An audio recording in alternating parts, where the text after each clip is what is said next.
காலையில த்ரிஷா இல்லைன்னா நயன்தாரா அப்படின்ற ஒரு படத்தை பார்த்தோம்.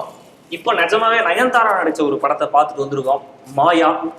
ஜிவி பிரகாஷ் எந்த நேரத்துல பாட்டு பாடினாரு தெரியல.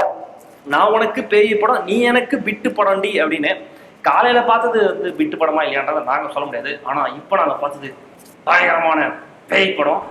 பட் ஆக்சுவலாக வந்து பேய் படத்துலாம் நான் சின்ன வயசுலேயே பயந்தது கிடையாது. இந்த உருவம், 13ஆம் நம்பர் வீடு, மைடியர் லிசா மாதிரி படம்லாம் வீட்டில் பார்ப்பாங்க, பயப்படுவாங்க. ஆனால் சின்ன வயசுலேருந்து பயந்தது கிடையாது. ஏன்னா அவ்வளோ சீக்கிரம் எங்களை யாரும் பயமுறுத்தவும் முடியாது.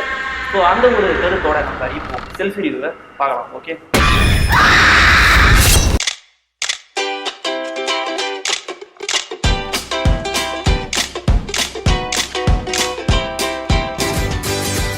மாயா படத்துடைய கதை என்னன்னு கேட்டீங்கன்னா, அட் அ டைம் 2 கதையை பேரலா நம்மளுக்கு காமிக்கிறாங்க. முதல் கதையில ஆரி ஒரு பத்திரிகையில ஓவியரா வேலை செய்யறாரு. அவர் வந்து ஒரு திகில் கதை, மாயவனம்ன்ற இடத்தை பேஸ் பண்ணி எழுதுற ஒரு திகில் கதைக்கு ஓவியம்லாம் வரைஞ்சிட்டு இருக்காரு.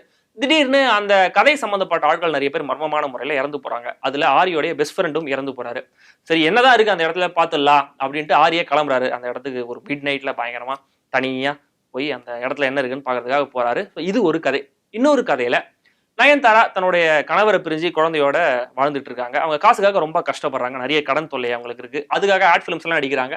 எப்படியா சினிமாவில் நடிச்சு கொஞ்சம் பெரிய ஆயிடலாம் அப்படின்னு ட்ரை பண்றாங்க. பட் அவங்களுக்கு ரோல் கிடைக்க மாட்டேங்குது. அந்த சமயத்துல ஒரு டேரக்டர் அனௌன்ஸ் பண்றாரு, தன்னுடைய பேய் படத்தை தனியா பாக்குறவங்களுக்கு 5 லட்சம் ரூபாய் பிரைஸ் அப்படின்னு. அந்த படத்துல நயன்தாராவோட ஃப்ரெண்ட் அசிஸ்டண்டாவும் வேலை செஞ்சிருக்காங்க. அவங்க சொல்றாங்க, தயவு செஞ்சு இந்த படத்தை தனியாலாம் பார்க்காத, ஏன்னா வந்து ஆல்ரெடி ஒருத்தர் வந்து பார்த்து செத்து போயிருக்காரு. ஸோ நீ இப்போ ரிஸ்க் எடுக்காத அப்படின்னு. பட் நயன்தாரா வந்து நான் அந்த சேலஞ்ச் அக்செப்ட் பண்ணிக்கிறேன், நான் அந்த படத்தை பார்க்குறேன் அப்படின்னு போய் உட்காடுறாங்க. ஸோ இந்த 2 கதையும் ஒரு இடத்துல மீட் ஆகுது. அதுக்கப்புறம் என்ன ஆச்சு அப்படிங்கிறத நம்மள கொஞ்சம் நல்லாவே திகிலடைய வச்சு சொல்லியிருக்கிற படம் தான் மாயா. சிட்டியிலேருந்து 13 கிலோமீட்டர் தாண்டி மாயவனம்னு ஒரு காடு இருக்குது, கேள்விப்பட்டிருக்கீங்களா? 30 வருஷத்துக்கு முன்னாடி அதுக்குள்ளே ஒரு மென்டல் ஹாஸ்பிட்டல் இருந்திருக்கு. இதை பற்றி டீட்டெயிலாக ரிசர்ச் பண்ணி கேத்ரின்னு ஒருத்தங்க எழுதின இந்த புக்கு தான் என்னோட கதைக்கான இன்ஸ்பிரேஷன். அப்சரா அப்படிங்கிற பாத்திரத்துல நயன்தாரா நடிச்சிருக்காங்க. ரொம்ப சட்டிலான ஒரு பெர்ஃபார்மன்ஸ் தந்திருக்காங்க. எங்கேயுமே ரொம்ப பயங்கரமா எமோஷனலா நடிக்க வேண்டிய சீன்ஸ் எல்லாம் அவங்களுக்கு இல்லை. பட் ஸ்டில் அவங்களுக்கு நிறைய close up and mid close up shots இருக்கு. அது ரொம்ப பக்காவா அவங்க ஹோல்ட் பண்றாங்க. பார்க்கறது ரொம்ப நல்லா இருக்குது. இன்னும் கூட கொஞ்சம் அவங்க பெர்ஃபார்மன்ஸ் ஓரியன்டட் ரோல்ஸ் பண்ணலாமோ அப்படின்ட்டு கொஞ்சம் தோணி இந்த படம் பார்த்த வரும். அடுத்ததா ஆரி, லக்ஷ்மி பிரியா, மைம் கோபி, அம்ஜத் கான் இவங்க எல்லாம் நடிச்சிருக்காங்க. யாருமே வந்து ஓவர் த டாப் பெர்ஃபார்மன்ஸா இல்லாம எல்லாருமே ரொம்ப ஒரு பக்குவமான நடிப்பு தந்திருக்காங்க. மாயா மேத்யூஸ் அப்பா அம்மா இல்லை டாக்டர், அது தெரிஞ்சும் அவர் விட்டுட்டு போனது தான் ரொம்ப கஷ்டமா இருந்தது. மாயா படத்துல ஹீரோ அப்படின்னு யாரையும் தனியா குறிப்பிட்டு சொல்ல முடியாது. ஆனா என்ன கேட்டீங்கன்னா, நான் வந்து சினிமாடோகிராஃபர் சத்யன் சூரியனையும் மியூசிக் டைரக்டர் ரான் ஈத்தனையும் தான் சொல்லுவேன். இவ்வளவு தரமான ஒரு சினிமாடோகிராஃபியா சமீபத்தில் எந்த படத்துலையும் நான் பார்க்கல அப்படின்னு தான் சொல்லணும். அதே மாதிரி படத்துடைய பின்னணி இசையும் ரசிகர்களை படத்தோட அப்படியே கட்டி போடுது. படத்துடைய சவுண்ட் டிசைனிங்க ராஜா கிருஷ்ணன் ஒருத்தரும் சிங் சினிமா அப்படின்ற நிறுவனம் சேர்ந்து பண்ணியிருக்காங்க. சின்ன சின்ன சவுண்ட்ஸ் கூட விட்டு வைக்காம அவ்வளவு டீட்டெயில் கொடுத்து சூப்பரா பண்ணியிருக்காங்க. அவங்களுக்கு எங்களுடைய ஸ்பெஷல் பாராட்டுகள். ஃபர்ஸ்ட் ஆஃப் படம் வந்து 2 டோன்ல 2 கதைகள் பேரலா போகுது. அது ஆடியன்ஸ் எந்த குழப்பமும் இல்லாம புரிஞ்சுக்கிற மாதிரி எடிட்டர் டிஎஸ் சுரேஷ் எடிட் பண்ணியிருக்காரு. இது கரெக்டாக ஒரு 12 மணி ஆக ஒரு 5 நிமிஷம் இருக்கும். திடீர்னு என் ரூமில் ஒரு ஸ்மெல் வர ஆரம்பிச்சது.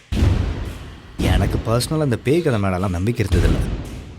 ஆனால் தள்ளு விட்டுருச்சு. இது டைரக்டா ஒரு தமிழ் படம் தானான்னு நம்மளை யோசிக்க வைக்கிற அளவுக்கு டெக்னிக்கலா ஒரு சுப்பீரியரான படத்தை தந்திருக்கிற இயக்குனர் அஸ்வின் சரவணன் இன்னும் கூட ஒரு அழுத்தமான திரைக்கதையை தந்திருக்கலாமோ அப்படின்னு தோணுது. கண்டிப்பா இது ஒரு பக்காவான ஹாரர் படம் தான். அவங்களா ரிவீல் பண்ற வரைக்கும் நம்மளுக்கு படத்தோடைய சஸ்பென்ஸ் என்னன்றதை கண்டுபிடிக்க முடியல. பட் இதையெல்லாம் தாண்டி செகண்ட் ஆஃப் இன்னும் கூட கொஞ்சம் வேகமா இருந்திருக்கலாம் அப்படின்னு தோணுது. இதெல்லாம் வெறும் கோஇன்சிடென்ஸா மட்டும் இருக்க முடியாது.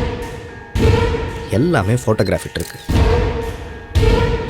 பேய் கிடையாது, மண்ணும் கிடையாது. மாயா நல்லா இருக்கு நல்லா இல்லைங்கிறத தாண்டி இந்த படம் ஆடியன்ஸ்க்கு ஒரு நல்ல எக்ஸ்பீரியன்ஸா இருக்குங்கிறது தான் இந்த படத்துடைய வெற்றி அப்படின்னு நான் நினைக்கிறேன். இங்கெல்லாம் நான் பயந்தேன், இங்கெல்லாம் நான் கத்துனேன்னு ஒரு நல்ல பேய் படம் பார்த்துட்டு வந்து நம்ம ஃப்ரெண்ட்ஸ் கிட்ட எல்லாம் பேசுவோம் இல்லையா, அது மாதிரி கண்டிப்பா இந்த படம் பார்த்துட்டு வந்தா நீங்க பேசுவீங்கன்னு நாங்க நம்புறோம். ஒரு நல்ல சவுண்ட் சிஸ்டம் இருக்கிற தியேட்டர்ல இந்த படத்தை நீங்க பாருங்க. எனக்கு இருக்கிற ஒரே ஒரு சந்தேகம் என்னன்னா, மல்டிபிளெக்ஸை தாண்டி இந்த படம் ஓடுமா இல்லையா அப்படிங்கிறது தான்.